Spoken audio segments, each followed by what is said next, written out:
Wait. Cut the music.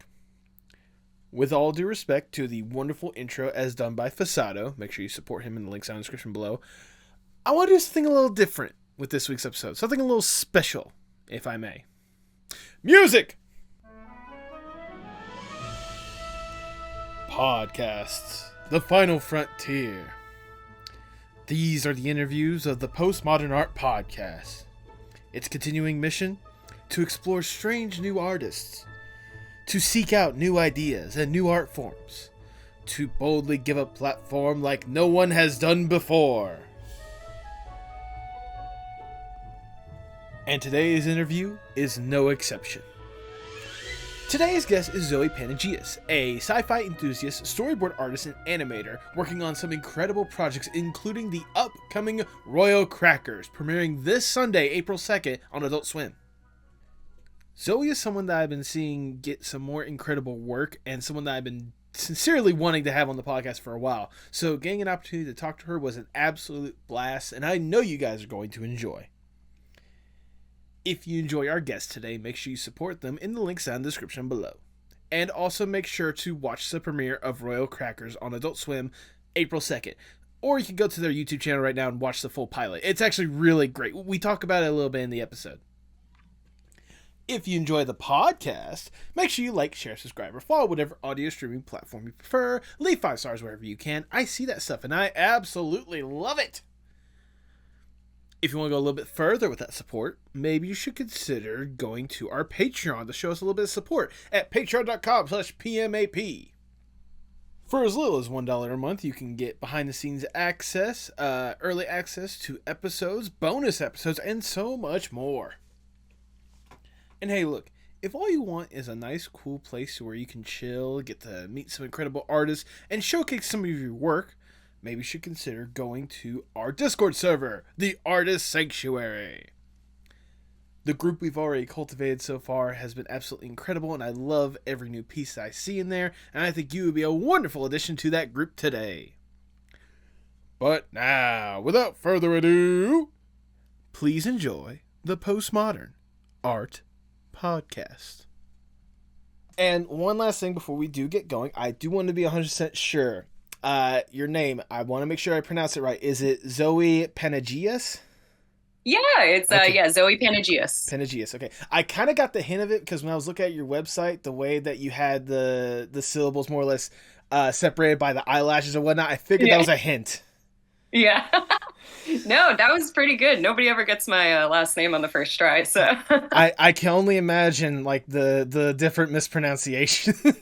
Oh, there's a lot. Yeah, so no worries. Awesome. Yeah. How many times have you gotten just Pangea? Just right off the bat? A lot. I mean, my phone likes to do that too. Even so, you're like, hello, Zoë Panageas. Yeah, I'm like, thanks. That's not it. It's like, I know I'm a presence, but that's a little much. That's a little too much, yeah. All right, Zoë, before we really get into the interview, I want to ask more or less the icebreaker question of the podcast, if I may. Let's say you get to go to a desert island on your own accord. It's just you, alone with your thoughts. You get to kick back, relax, breathe. Get to truly enjoy yourself a little bit. Okay. But to help with whatever mentality, to make sure you don't go completely insane on this island, because you're not stranded, you have accommodations and everything, but to help with whatever kind of vibe or mentality you want to go with it, you can bring one piece of media or one piece of art with you to help with whatever, again, headspace you want on your little paradise for a moment. If given this opportunity, what would that one piece be? Star Trek Voyager. Okay, that's a good pick. Easy. I mean, I can tell you right now, judging by the research, I knew Star Trek was probably gonna be like one of the favorites or whatnot.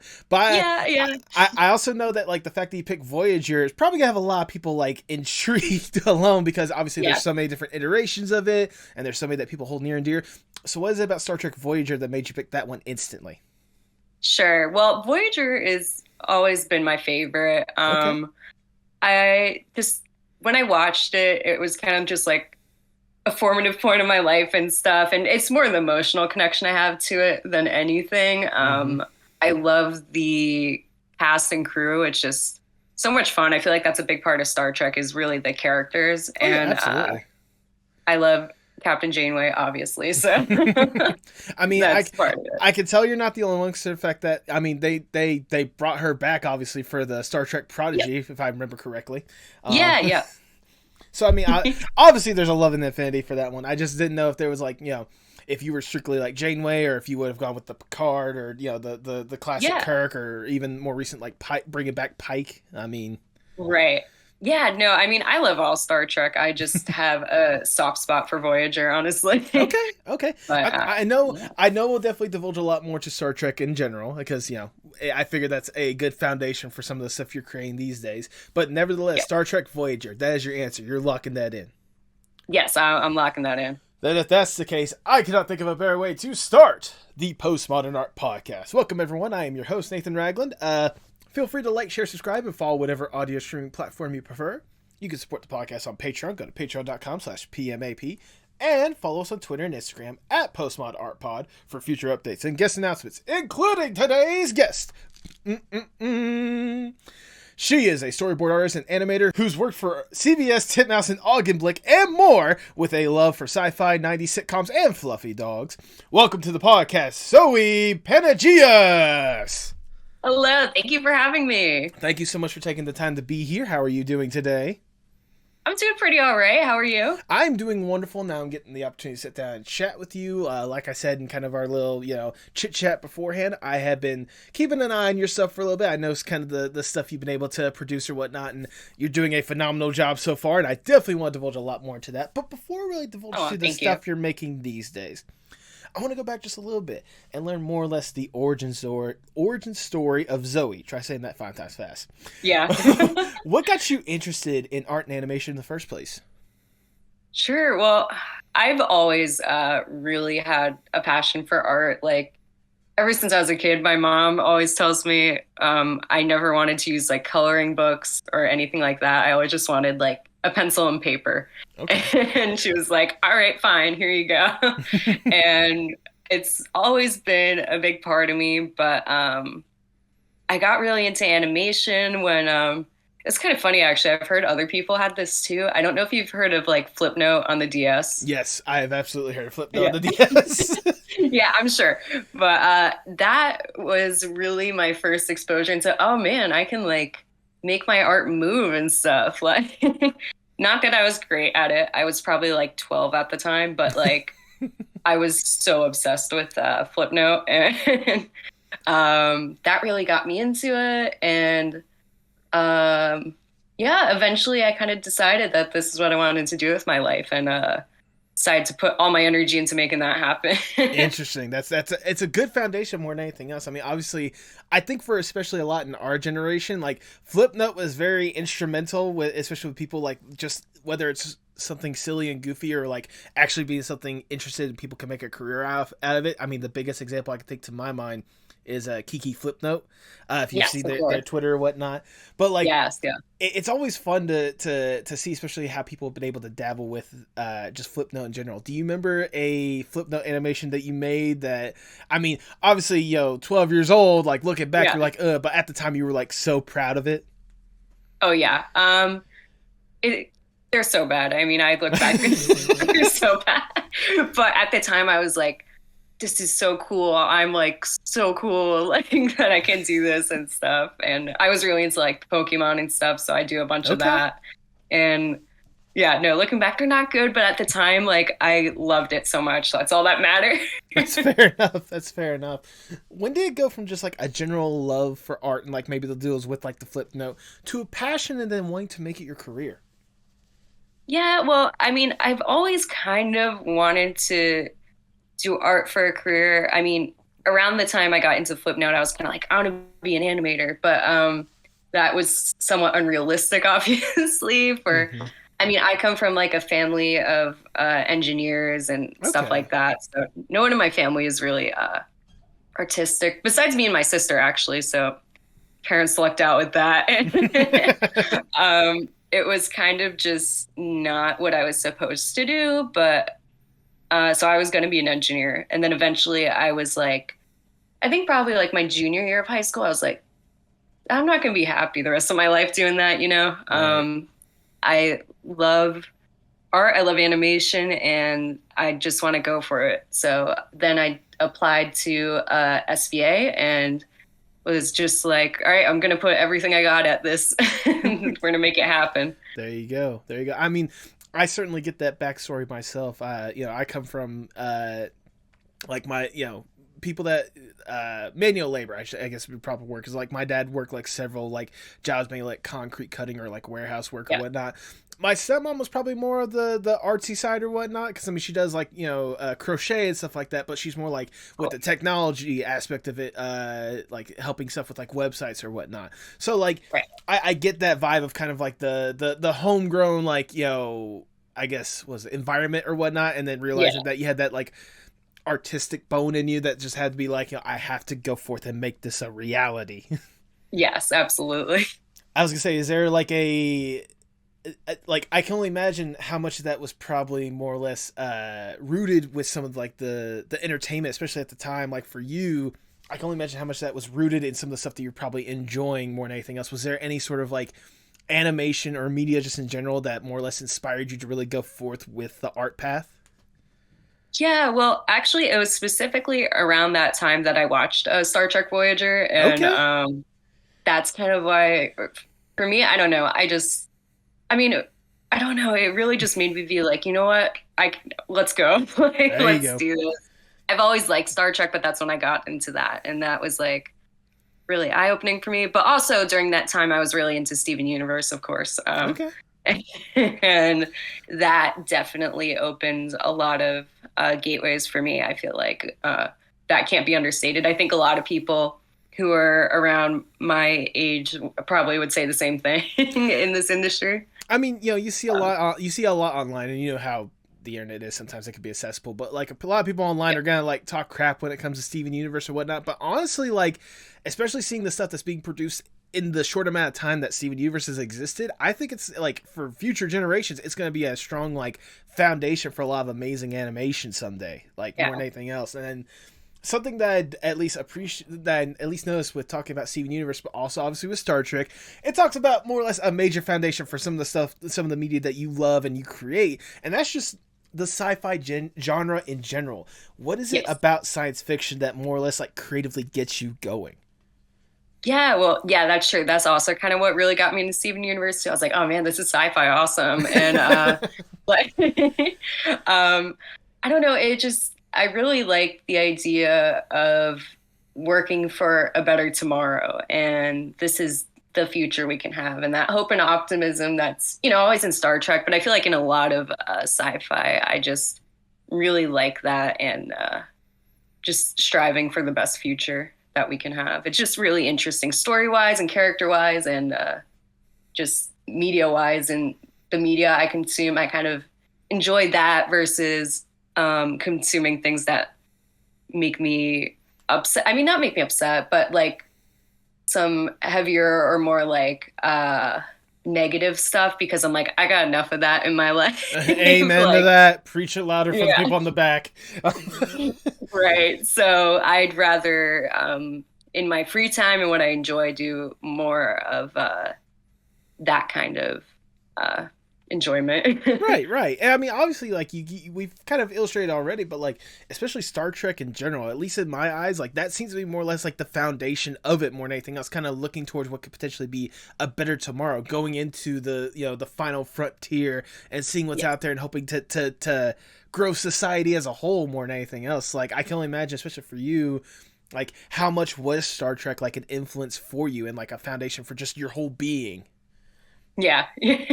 Yeah. I mean, it is really influential. It's kind of funny because I got into it because my dad likes Star Trek and we kind Okay. of bonded over that.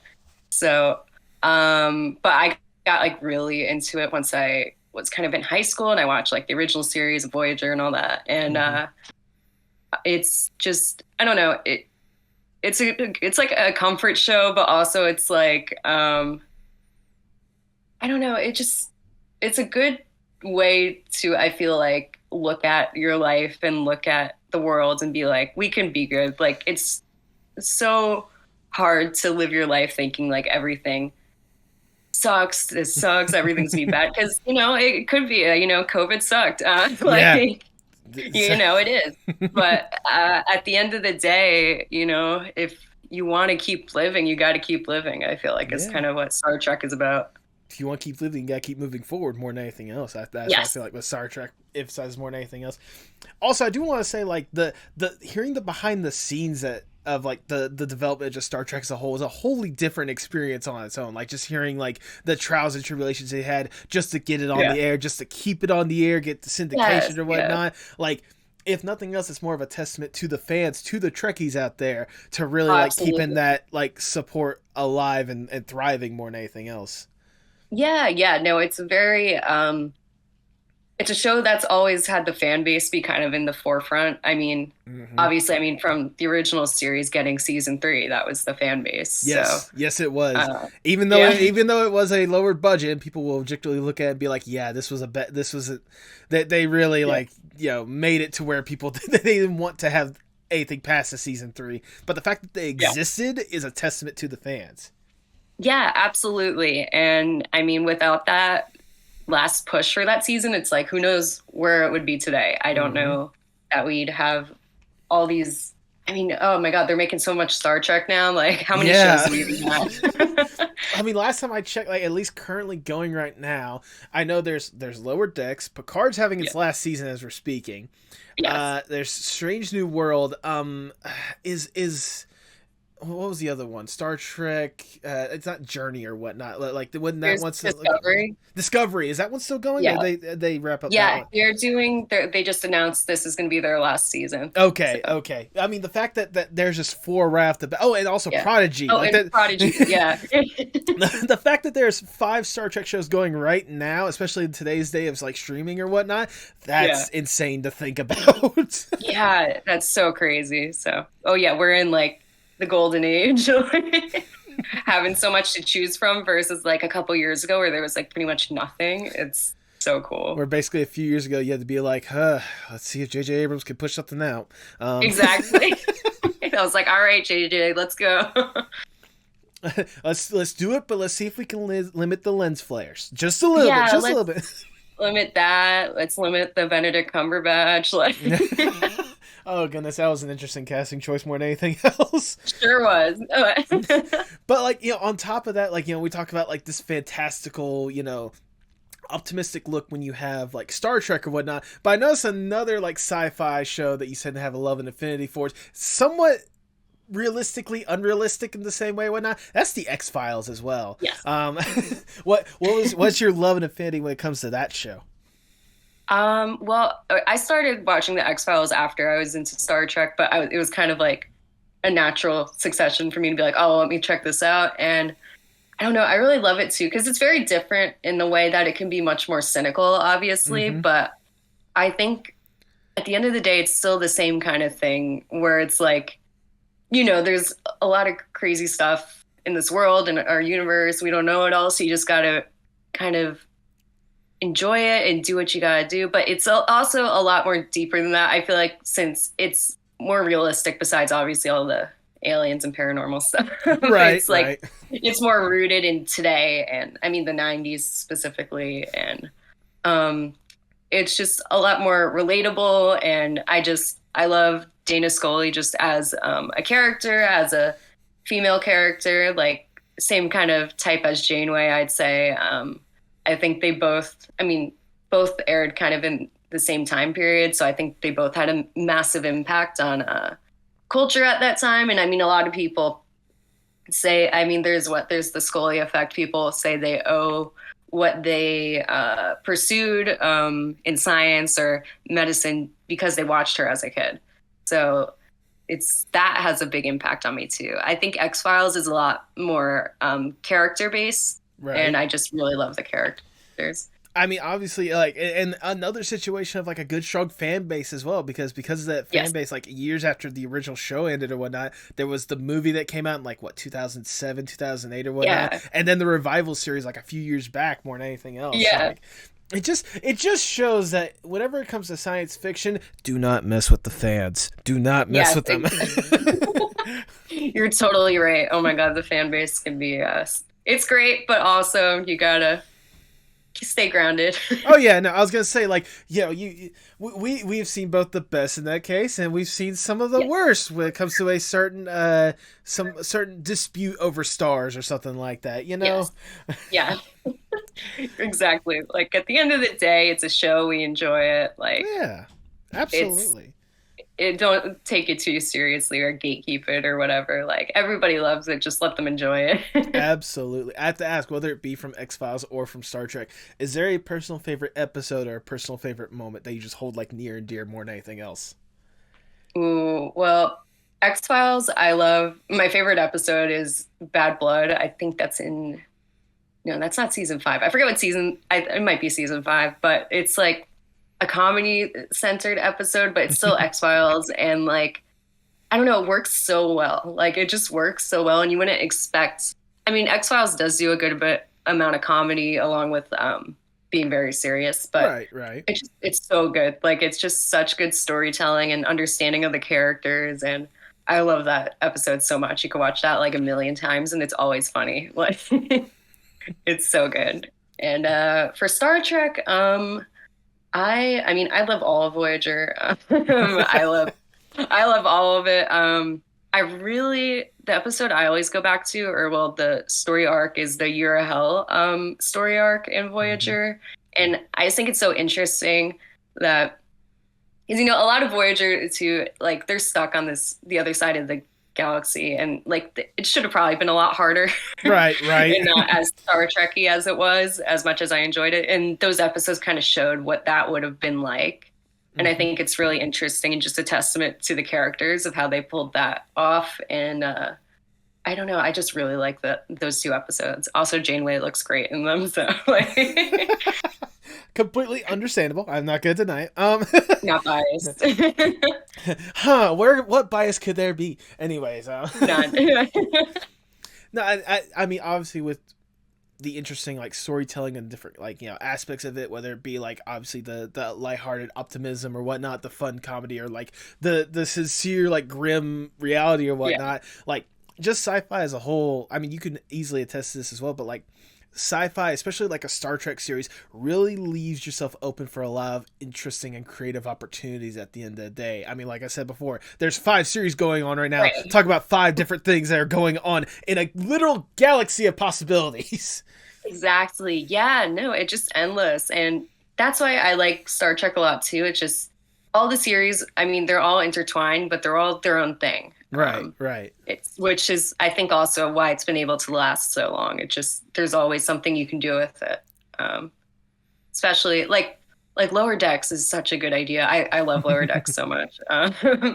It's just so cool to have an animated series that obviously loves the source material, but also gets it's not totally serious. Right, Like absolutely. it's like you understand Star Trek is great, but Star Trek is stupid. Like that's how you make good Star Trek, I think. It's like you understand what's good about Star Trek. You also understand how illogical it is and how you can poke so Right. many holes in it and just have fun with it. Right. Yeah, it's just fun. It's just a good time, and that's why we love it. And I think, yeah, Lower Decks is such a love letter to Star Trek, and just the fact that it's animated just makes it even better for me. Uh, I think that rivals Voyager as my favorite series. Honestly, it's so good. There you go. There you go. I mean, I imagine having that kind of, animated space adventure or whatnot. I imagine for you, it's something that is more or less a foundation for you as an artist or artist as well. I mean, I think the biggest example of that will have to be your student film that you made called Blorptha. If Yes, I, Blorptha. ha, I watched this short. It is a very fun short. It is very. I especially love like the atmosphere that you more or less created. For those who don't know what in the world I'm talking about, how would you describe Blorptha? All right, so Blorptha was my thesis film, Mm-hmm. and actually, a lot of it changed because I started it and got into it right when COVID happened. Ah, I yeah. had just started it my last day of like in-person classes in New York City, and pretty much after I had to move, and we never went back, and it was so weird. So a lot of Blorp that was kind of me putting out all that anxiety and frustration. Mm-hmm. But she was already a character I had in my mind, and I really also, with the backgrounds and the color. I really wanted to kind of do some original series, Star Trek kind of crazy colors and color blocking. And that's where I got that. But blorptha is just, she's an alien janitor on a spaceship. And she has a pet tardigrade named Gorg. And she's really pissed off at everything. She's kind of a jerk. And it's just, I think blorptha, like, I think we all got blorptha in us. And like, I like, you watch it, you're like, man, she's a jerk. But I'm like, I don't know, I've been blorptha before. And I think sometimes it's just, you have to understand that there's, like, the short ends with her kind of being like, yeah, maybe I should, like, lighten up, you know? I mean, I was gonna say, I mean, we all have dealt with, you know, a certain situations where you just given this random BS at work and you just don't want to deal with it, like, after dealing with it, like, all the other kind of stuff. Wouldn't be on the level that blorptha had to deal with the cosmic goo, but, you know, I get it. Yes, yeah. So I think, I mean, it was just, at the end of the day, you have all this going on around you, and it's overwhelming. You still have to do your job, and no one cares that you're doing your job. And it just, none of that matters if you got, like, you got to focus on yourself. And, like, you know, I think, like, Gorg kind of, all she cares about is Gorg. He's the only thing that she really cares about. I mean, to be fair, I've seen Gorg, and I agree. Protect that little bean. He's great. And yeah, I think she just realizes, like, all this anger and frustration is putting the thing I love at risk, and, like, that's not worth it, you know? And there's so much more than that. And yeah, I mean, there was a lot I would have changed with my film. I mean, it was a time crunch. It was COVID, but I'm happy with how it came out. But blorptha kind of came from the idea. I was like, all right, what don't we see in Star Trek? Like, what don't we see in sci-fi? I'm like, who don't we see? And I'm like, the janitor. Who's the janitor? Like, on the spaceship. Like, that sounds like such a pain. I was going to say, so what you're telling me is you came up with the idea of Lower Decks before Lower Decks came up with the idea of Lower Decks. Yeah, it was so funny. I mean, it kind of coincided with each other. Like, as I was making blorptha, Lower Decks came out and stuff, and I was like, oh my God, this is awesome. And I was like, obviously I like this. This is blorptha. So there you go. Yeah.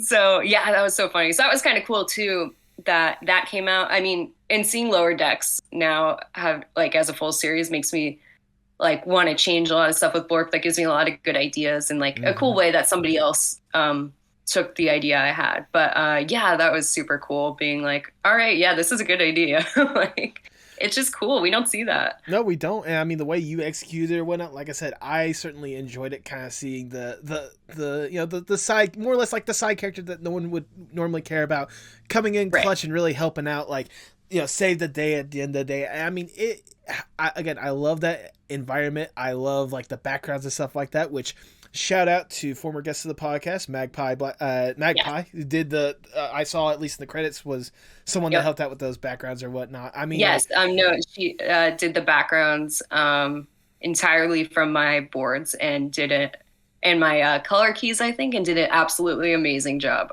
Because backgrounds are kind of my weakness, and I was like, I need to find someone who's, like, way better at this than me. And yeah, Magpie just flew it out of the park. I was like, these are exactly what I was looking for. Exactly. Yeah. No, every single time I see a background of hers, like, I know she's gonna knock it out of the park every single time. But yeah. But, like, especially, like, you know, the character interactions that you have in that short or whatnot. Obviously, a little glorp or whatnot, like, obviously was, my opinion, the star of the show. Let's all be honest with ourselves. I just appreciate that of all the noises you gave Glorp, you gave it the squeaky noise, like the squeaky toy noise, which I love. Yeah, so I came up with Gorg. I kind of based him on my our family's dog. My dog Minnie, and she's a little Pomeranian, and she's Gorg, like, that's her. And I was like, she's gonna be this. And I actually originally wanted to, like, record her making some sounds and stuff and using it that way, but I ended up just using her squeaky toys instead. And I was like, this works. I love the range that you also had with some of the squeaky toys. You had like the little short bursts or whatnot, but you also had the long. Yeah. Yeah, it was really funny getting that to work out.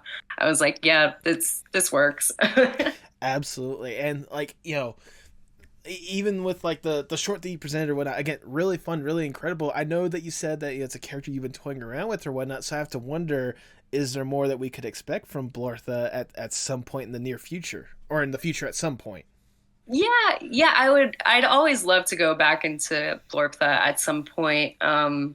During college, for one of my classes, I actually made like a blorptha pitch Bible, and Okay. I totally redo it now. But it was really fun and getting into her character and stuff. And I mean, one day it would be cool to make like a blorptha series or something. But it was just cool experience to be able to make a short with just this character I came up with and Mm-hmm. stuff. And I think I came up with her in my like sophomore year of college for something we were pitching for class, and it was very like stripped down version of it. And then for my thesis, I was like, let's keep going with that. And I always have a soft spot for blorptha and Gorg and their little universe, so I would love to get back into it in the future. Absolutely. I mean, I know, like I said before, just seeing what you've been able to produce with Blorptha or whatnot, I certainly would love to see more from that Oh, character or thank you. whatnot. But, obviously, like, it's not like your animation really stopped with Blorptha. I mean, you still had to, you did, words come back to me. I Yeah. had it. I lost it. No, it's like obviously you did an incredible job with Blorptha, but obviously that was the thesis to get the degree to eventually get into the field and actually do some Yeah. animation on your own. And you've done some incredible stuff in like the short amount of time since you've really been in the field. I want to go ahead and just talk about quite possibly one of the biggest opportunities you had so far, and that's working Sure. on teenage euthanasia. Yes. Which I looking back on it, I'll be honest, I haven't seen the show, but like seeing stuff from it or whatnot, I get the appeal of it. Like it looks like a fun little Yeah. like quirky show more than anything else. I have to know, how'd you get an opportunity to even work on that show in the first place? Yeah, it's a very interesting show. To say the least.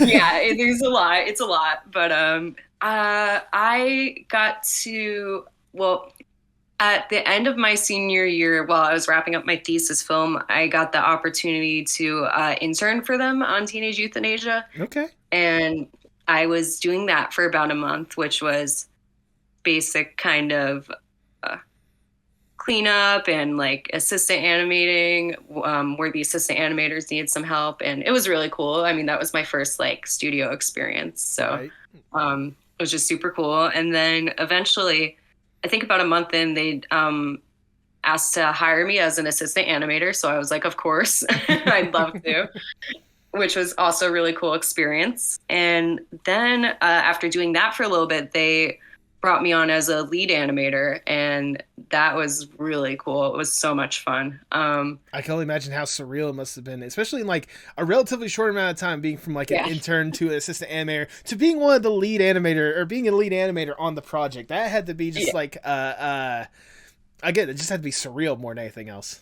Yeah, absolutely. It was crazy. And I mean, like as lead animator, like there were other lead animators. It wasn't just me, Right, because right. that would be kind of crazy. But like, so I had a bunch of people to learn from, and a lot of guidance, which was really cool. I mean, I Mhm. learned a lot because as surreal as it was like a massive learning curve. Right, right.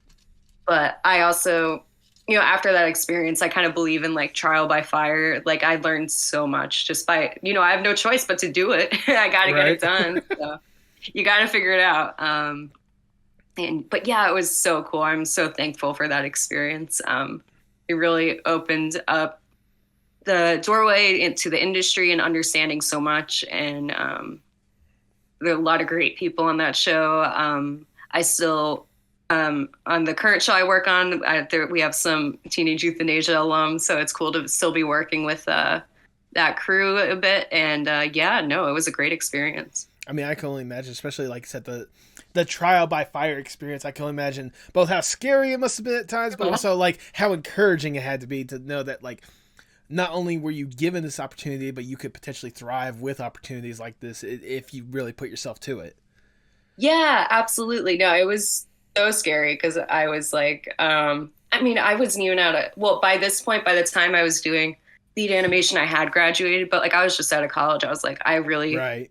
am figuring this out as I'm going along, and I really didn't want to mess it up. But the cool thing about the animation industry too is that everyone wants to see you succeed. Like, yeah, I know it's competitive, but like to an extent, because everyone's on your side, really. Nobody's Right. like going to try to put you down.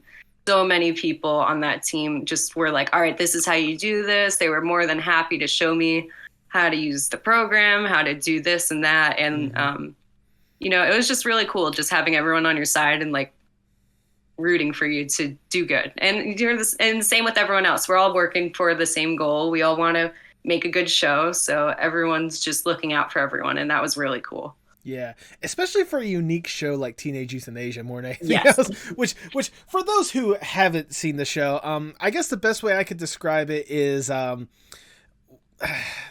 would I, how, sorry, let me ask you this. How would you describe the show for someone that doesn't know who we're talking about? Oh man. It's an interesting show. It was fun, but it's very, it's not everyone's taste. I don't, it's very unique. It's about a family. It's kind of in a dystopian future in a couple, like about, I think it was like 20 years in the future in Florida. It's set. The Florida part makes sense. Yes, yeah, they're very focused on the Florida aspect of it. And, it's about this family who runs a funeral home, and the mom in the family dies, but she's brought back to life by her daughter, and she has weird Abilities, to say the dead least. person powers. Yeah. And it's just a lot of comedy with that, and that whole premise, which is a lot. So And like, you know, unique characters, unique circumstances, unique scenarios. I'll just say very yeah. I'll just say I'll just say the cockroaches alone are probably gonna be people's nightmares. Yeah. Oh my god, animating those was a nightmare. Oh, I can only imagine. Jesus. Yeah, I'm so lucky I didn't get too many scenes with those. Everyone who worked on that, I was like, you guys are legends, because like, you guys are the champs, because I don't want to deal with cockroaches. Yeah, they were killing it. I was like, I don't know how you guys even did this. It's just, there's one episode towards the end that's like focused on the cockroaches, like, and there's just so many of them, and they decided we're going to distinguish them by giving them all like a different hat. Oh no! Oh my goodness! I can just only imagine, like, the especially the character designers alone, or the prop designers, like having to design like each individual hat, like the amount of labor that had to go into that.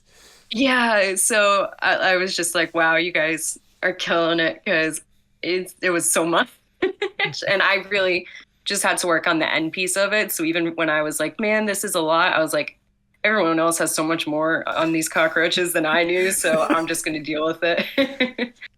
Which I'm just going to straight up say shout out to the creators for finding a way to incorporate such a, again, unique ability into a show like that. I mean, granted, it was for Adult Swim. That's the kind of stuff, I'll say, that's the stuff you would expect from there. But even then, like, the stuff they were able to produce, I'm just like, wow, they really went forth with that. That is incredible. Yes, they went full out with Teenage Euthanasia.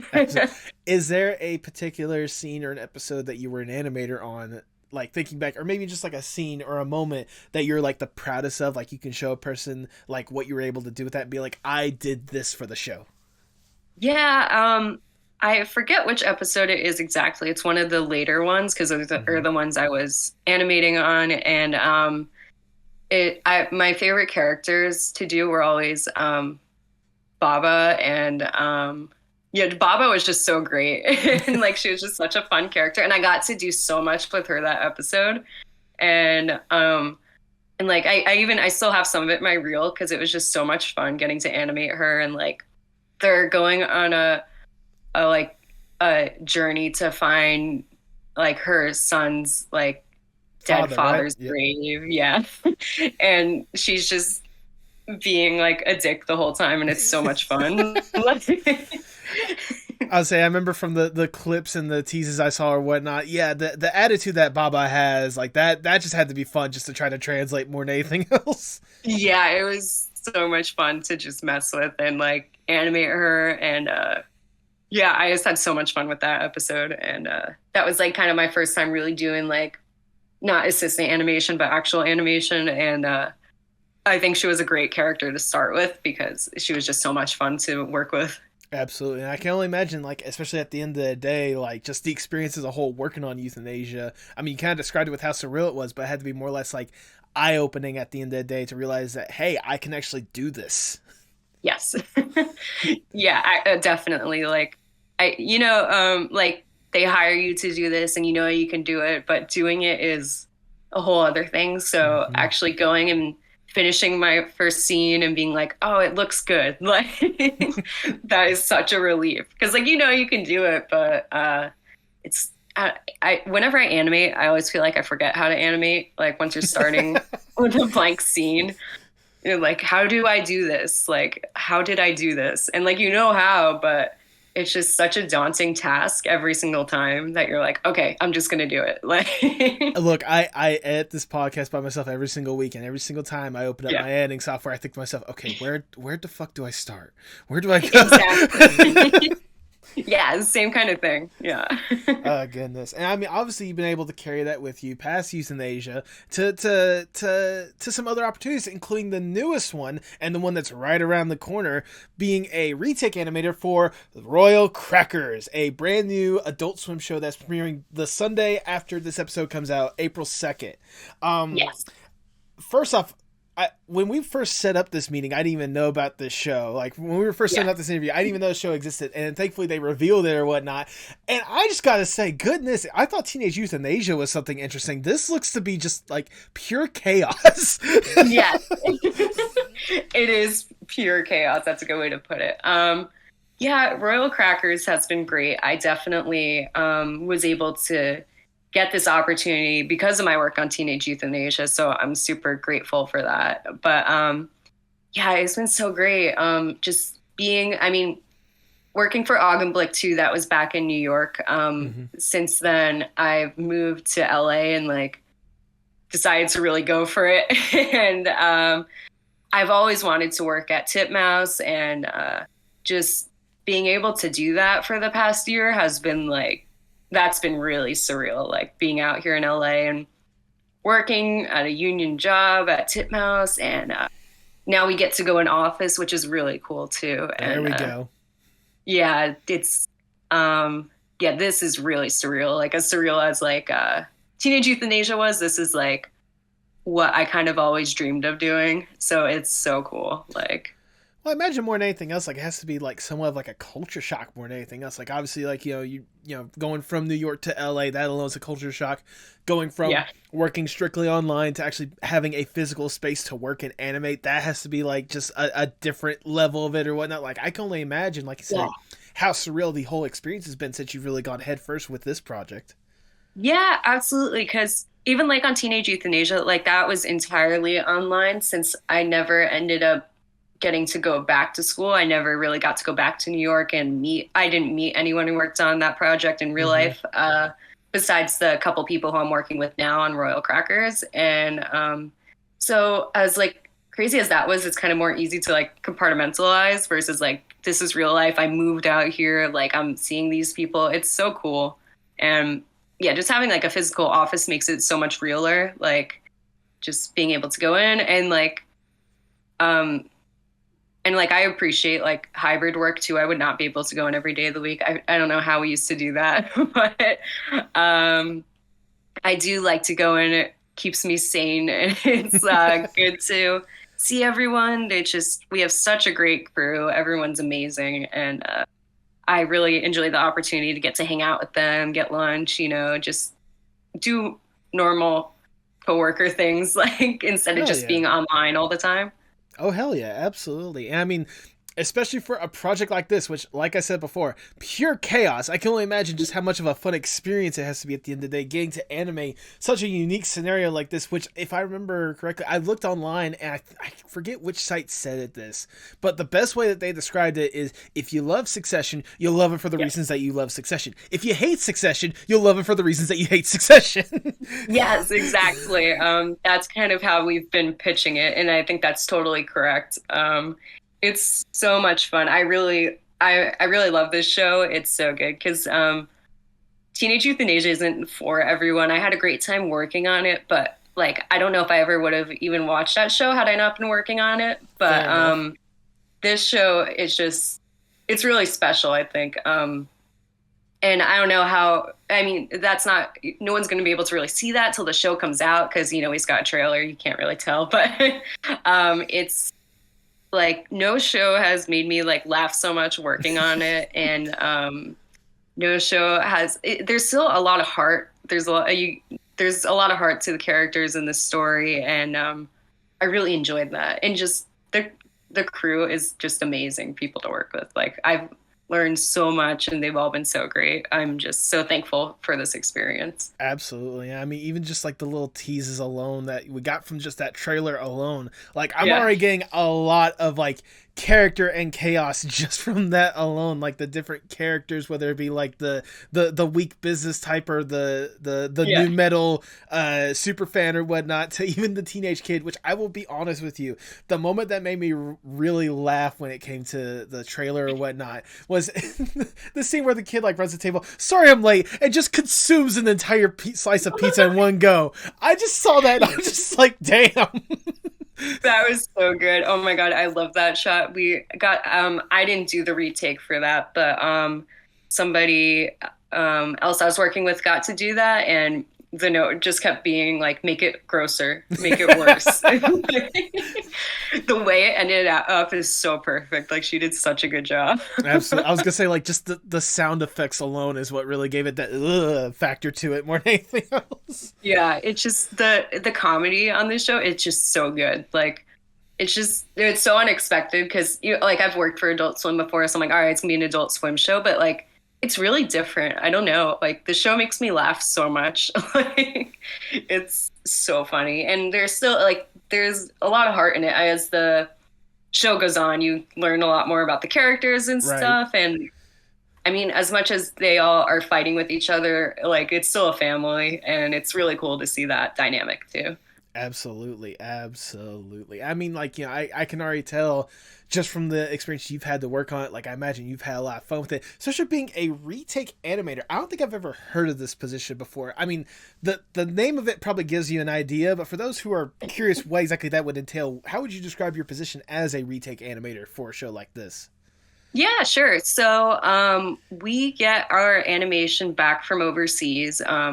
This show specifically is done in Flash, so is Teenage Euthanasia, actually. Okay. And once we get that back, as a retake animator, our job can be as simple as we want to change the color of this person's shirt in every scene they're in to redoing the entire shot from the ground up. Okay. And it's just little things like that. It could be like, we want to make the lip sync better, or we want to have the character do this instead. Sometimes they do retakes on the voice acting, and we have to, conform it to that. But Mhm. it's a really fun position. It's really cool to work with because just the variety of stuff we get to do. It's not always animating an entire scene. It's not always just doing the little details. It's just really cool. And I didn't know this was a position either until Until you got I it.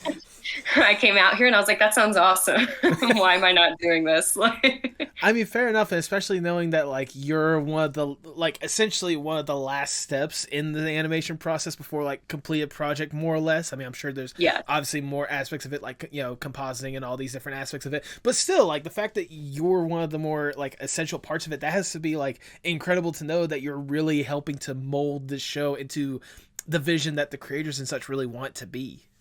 yeah, no, it's super cool. Yeah, because it's really post production at this point. And it's really cool because I mean, this show is so fun too because the director and producer, like they know these characters, they know how they should act, and they have Hmm. such a like great idea of how this should go. So like it's really cool for them to like you need to change it so it's like this, and then you do it, and you're like, yeah, that works so much better. Like it's really cool to be able to see that like vision kind of come into life, and you get to help that become real.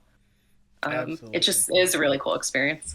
I mean, and like I said, especially for a show like this, like I think you can probably test this because obviously you've worked on the thing. But again, from just even the taste that I've had alone, this is going to be something else. This show is going to be something interesting to say the least.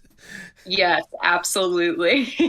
I mean, the best way that you can describe it, what should the people expect from Royal Crackers?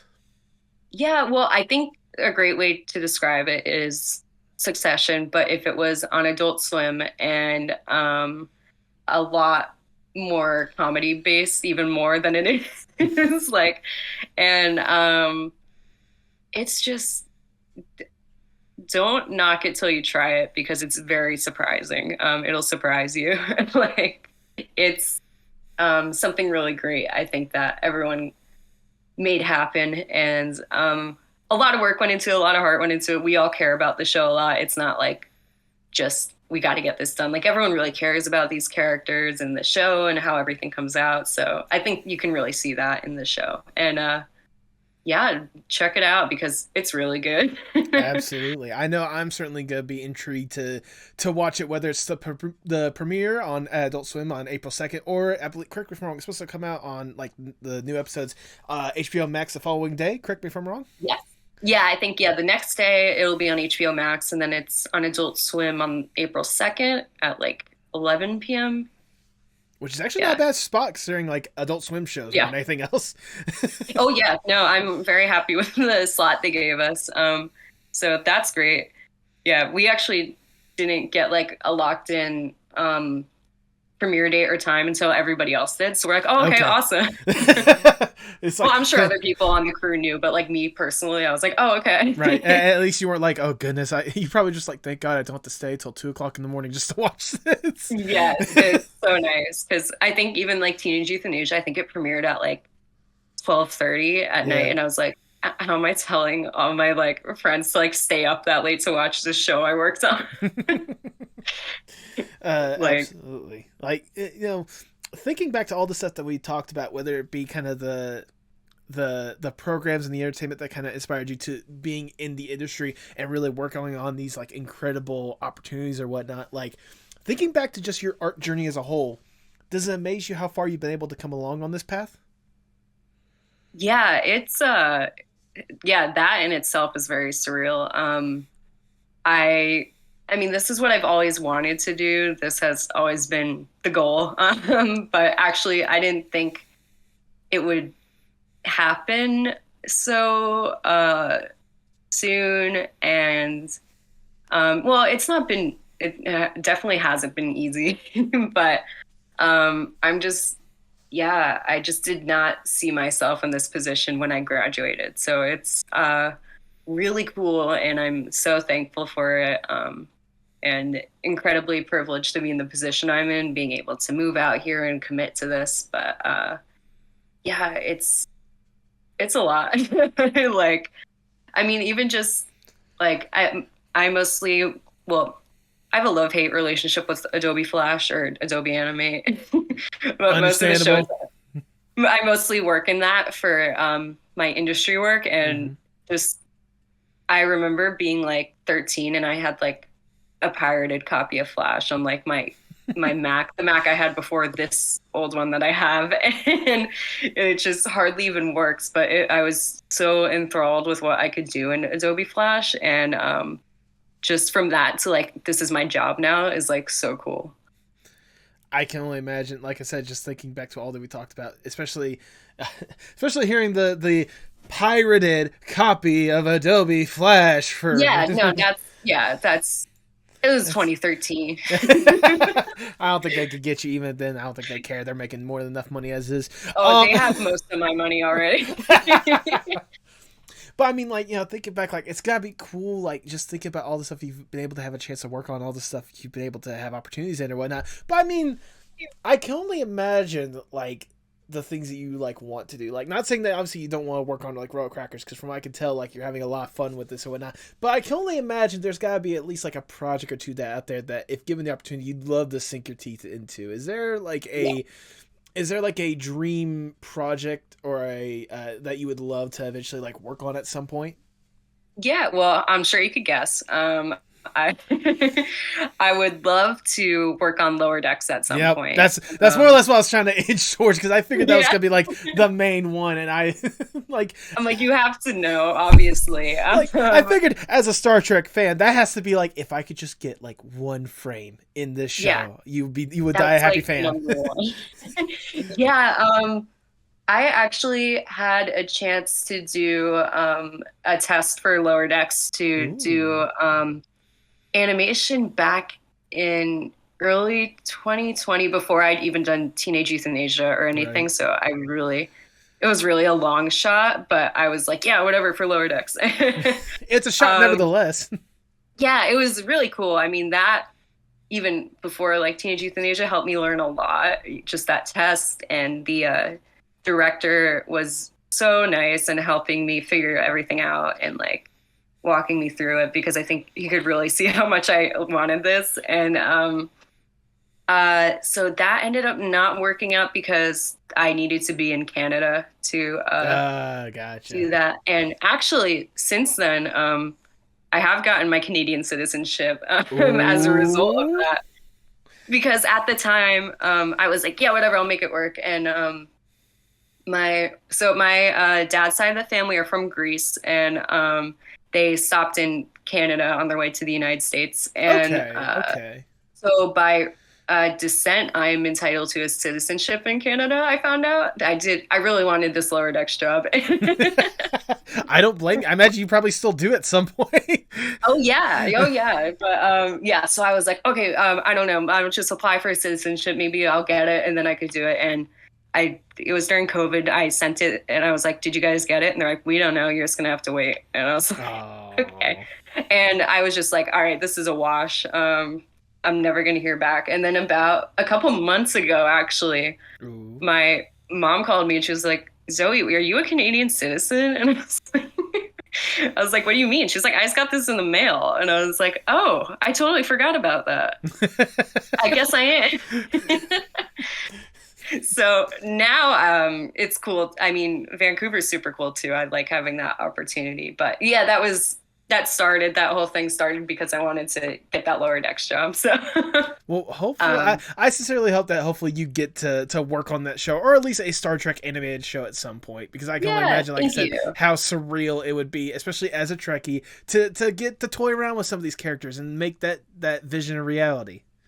Oh, absolutely. And I mean, now being out here in LA, I just have met so many people work on the show. I mean, working at Titmouse too, like we're in the same office building. Like Right, it's right. really cool. And everyone who works on the show is so great. They're all such cool people and they all love the show and what they do too, which is so cool to see. And yeah, they're great. I would love to do it one day, but I do know it's in very good hands and it's just really cool to be able to see what they make and work with that. But yeah, no, it would be cool to work on a truck property one day. I'm sure you'll. I'm sure that stuff will. I'm sure an opportunity like that will come to you at some point. But for this next question, if I may, why don't I go a little bit above and beyond and really give the ideas and put them in your hands at this point? Because I want to give you, Zoe, more or less the dream scenario. Sure. Let's say I am Big Shot Mr. Moneybags. I come to him like, look, Zoe, we know you can do some incredible stuff. We've seen what you've been able to accomplish in such a short amount of time since you've gotten out of college, and we feel like, we just got to strap a rocket to your back and you could do some incredible stuff. Give you a little push, give you a little bit more of a platform to really make that a reality. We have Right. access to anyone and everyone in whatever industry possible, and more money than there should be possible. We should probably be making sure that we can get all the animators like unionized and whatnot, make sure all their healthcare and stuff like that paid for. We'll Yep. take care of that in a second. Right now, we are focusing on you and you alone. If given this opportunity, what would be the dream Zoë Panageas project? Oh man, that's a great question. I mean, Star Trek would obviously be great. Right. I mean, some kind of animated Voyager series. I always kind of wanted, Ooh. whether it's from me or not. Obviously, I just think that would be so cool. But also, with my own stuff, I would like to do more with blorptha. I feel like that could be cool. Okay. Seeing how that would evolve when it's not just really me doing it. Like, I really like animation because of how collaborative it is, and I think you get your best work and best ideas when you're working with other people and bouncing it off them and stuff. So I would like to see how that would evolve. But yeah, otherwise, yeah, either that or a Voyager animated series I think would be really cool because all the cast on Voyager, they are such great voice actors too. So I think that would be prime for that. I mean, Janeway has certainly more than shown that with her work on Prodigy, so. Absolutely. Yeah, Kate Mulgrew is amazing. I got to see her in an off-Broadway play right before COVID. Ooh, okay. And she was amazing. And I didn't realize it was such a small thing, and I randomly stumbled upon it. I didn't realize I had got us, like, I took my sister with me, and we got front row seats, and, like, I totally didn't realize that. So she came out on stage, and she was standing, like, right in front of me, and my sister was like, "You good?" No, I'm not okay. You were trying everything in your path not to jump on the stage and be like, Janeway!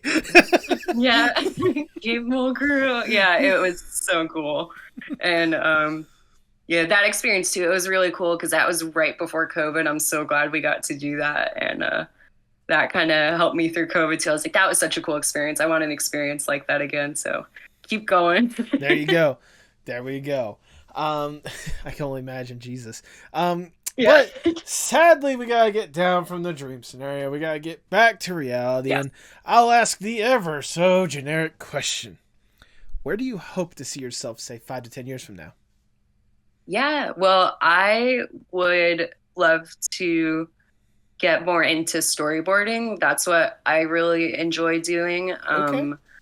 I love doing animation, but storytelling is really my main goal, and obviously you do most of that through storyboarding. Right. So I would like to get into that and really understand that. And then once I have a good grasp on that, I would love to direct, be a storyboard director or supervisor.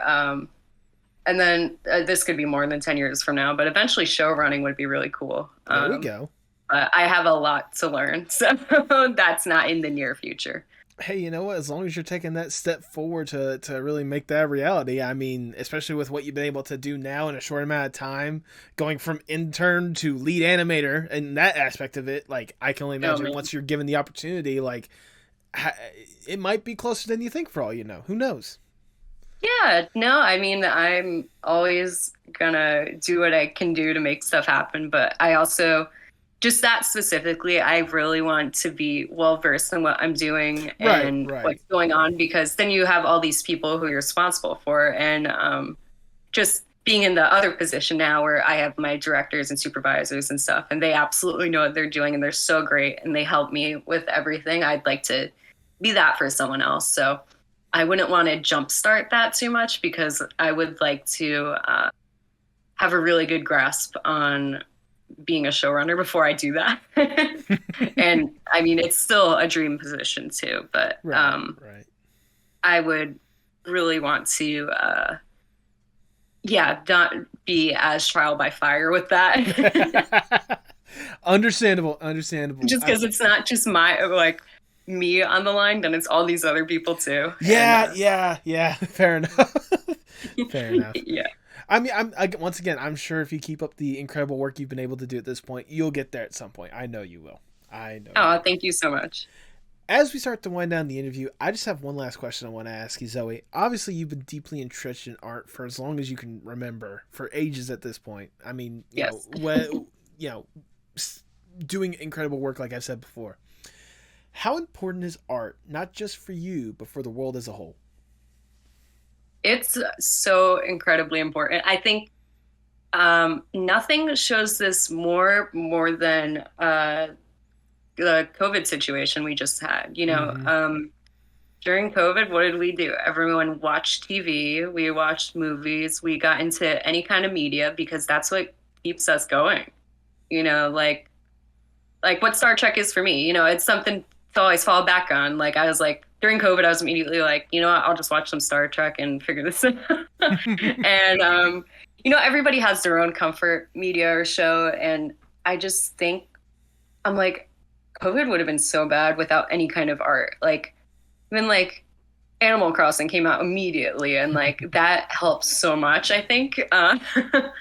And it just, I don't know, you talk about COVID, everyone's talking about what shows they watched, what they read. Like, what would you do otherwise? And I think that's the foundation of our society, is being able to have these escapes, or just ways to live when it's really hard. Like when you're having a really hard time, what you have is art. So I think we can't live without art. I don't see a way that we could, because in our toughest times, it's always brought to the forefront. There we go. There we go. That is wonderfully worded, if I do say so myself. No, thank you. Zoe, that's all the questions I have for you. I've already showered you with a whole bunch of praise, but I want to shower you a little bit more because it's my podcast. I do what I want. Oh, thank you.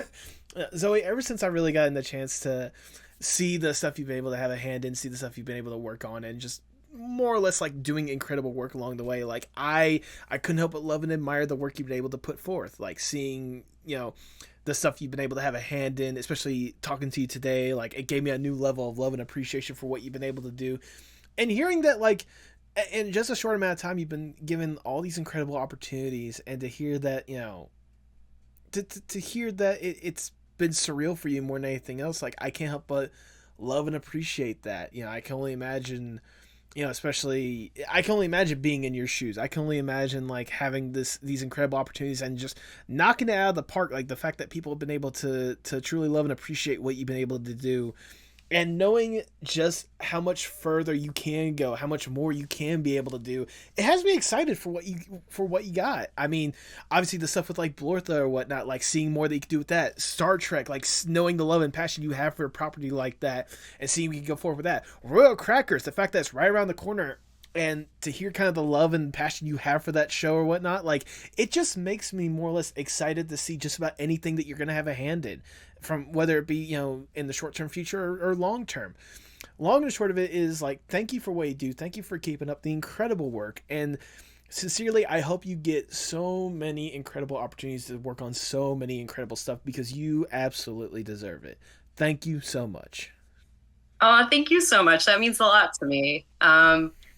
Yeah, thank you. And I just, for anyone trying to break into all this, I don't want anyone to think it's super easy, because my key has been persistence. I mean, I have applied for probably 500 plus jobs, and the jobs I've worked are the only ones I've heard back from. Right. Fair enough. So it's tough. It's tough out here, because I have other friends who are incredibly talented, who have industry experience. So right now, specifically with all the layoffs, it's just very hard for anyone. But I don't want anyone to feel like dissuaded by that. Like, if this is what you love to do, it'll happen. It's just a timing thing, and be persistent, and you're going to get a lot of no's, but that's okay, because you'll get a yes, and then you just got to go with it. But thank you so much. I really appreciate that. Well, once again, thank you for what you do, and thank you for the incredible words. I sincerely hope people take that to heart, because I can only, like, I know it's not to the same level, but I know I experience that sometimes with like guests or whatnot. Like, I'll send out like a whole bunch of requests for guests or whatnot, and like obviously they're working artists, like they're doing a million different things, and I sometimes won't hear a response from it, and I get that, I understand that, but every single yes that I get, I cannot thank the guests enough, such as yourself. Thank you so much for taking the time to be here. I sincerely do appreciate it. Oh, thank you for having me. Thank you so much. Now, if people may be curious to see some of the stuff you've been able to have a hand in, and maybe see more of what you could potentially be doing in the future, go ahead and plug your stuff for the people at home. Sure. Well, all my social media is Zonch Zone. That is ZONCH Zone, and I have an Instagram and Twitter account that I'm pretty active on. Otherwise, just my name. I have my website, and if you check it out, thank you so much. I appreciate that. Absolutely. I was gonna say, I know with the with the Twitter alone, I was surprised. Well, not surprised, but looking through or whatnot and seeing your posts or whatnot, seeing the stuff you have handed. And then I just see a random post about the unholy trinity of NFTs, AI, and the stuff like that, getting over 120,000 likes. I'm like, oh, okay. Yeah. I know I did that so offhanded because I was so annoyed with the whole AI NFT situation. I was like, whatever here. And like, I just expected like my friends to see it and laugh at it. And then I went and looked at it and I was like, oh no. It left the target audience. It left the target audience. Exactly. I was like, well, no, no, no. It's too late now though. I'm just like, whatever. Goodness. And obviously we've said it before, we'll say it again, but this Sunday, Royal Crackers premiering on Adult Swim, 11 p.m. Eastern Standard Time or whatnot. Go watch it. It looks to be a lot of fun. It looks to be just pure chaos, and we are all for chaos here. Oh yeah. And if you can't watch it on Adult Swim, it'll be on HBO the next day. Yeah. Do you have any final words before we sign off?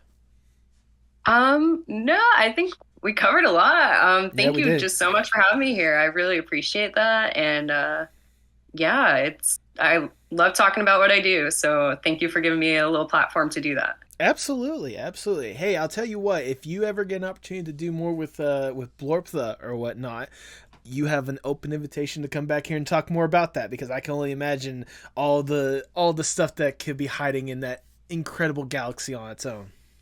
Yes, I definitely will. Thank you. Absolutely. But until then, all I have left to say is, for the people at home, hasta luego, mi amigos. You know what? Actually, for the occasion, for the guest or whatnot, all I have left to say is, for the people at home, live long and prosper. Yeah, that's right. Live long and prosper, everyone.